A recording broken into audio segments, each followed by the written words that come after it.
Welcome to 5 Minutes in the Word, a daily devotional in the Word of God. So, Logan, sometimes I have a tendency to whine a little bit.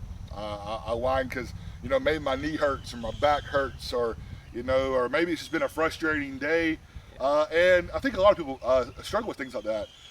As a Christian, sometimes we get bogged down by maybe the pressures from our friends and our peers and just the world in general and the sinfulness of the world, and it just starts to weigh down on us. And then we see the attacks that are coming towards Christianity, and we see all of these things, and it feels like we're just suffering. That we're hurting physically, we're hurting mentally, we're hurting emotionally and spiritually, and it's kind of a lot.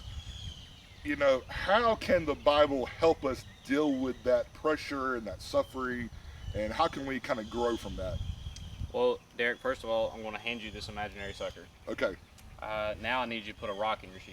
rocking my shoe, like literally. No. Okay, Now, imagine we're going to or we're just going to walk back to the office. okay. And now you're sucking on that sucker and whatnot.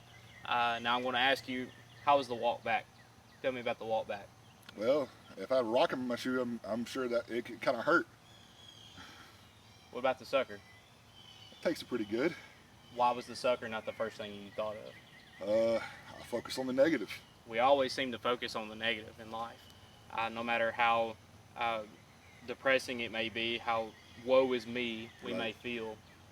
We always seem to focus on the negative when in reality that sucker is still very sweet. That's right. As Christians, when we're pressed in life, we always seem to focus on the negative when in reality we have those sweet, sweet blessings of Jesus that are always with us.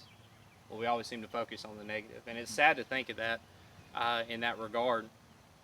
But in Romans chapter 5, we see that the love of God is a blank check, and while we were still sinners, That's right. Christ still died for us. Absolutely. And will always have that until, of course, Judgment Day comes. But one verse in particular I want us to look at is also in Romans, but Romans chapter 8, in verse 18. For I consider that the sufferings of this present time are not worth comparing with the glory that is to be revealed to us. So now, here, if I was to say just in one sentence to summarize this one verse, look at our future would be it.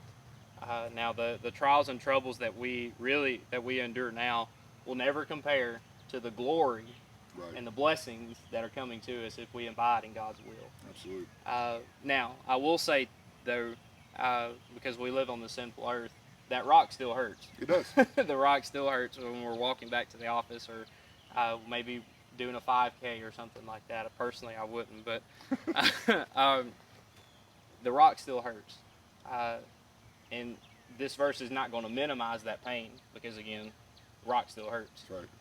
However, when we take that rock out and we still have the sucker, it's that a clean shoe and a new sucker in our mouth after that relief will never compare to the blessings of heaven that is waiting for us once we get there. Absolutely. And really, that leads us into verse 19 there, because it says, "For the creation waits with eager longing for the revealing of the sons of God.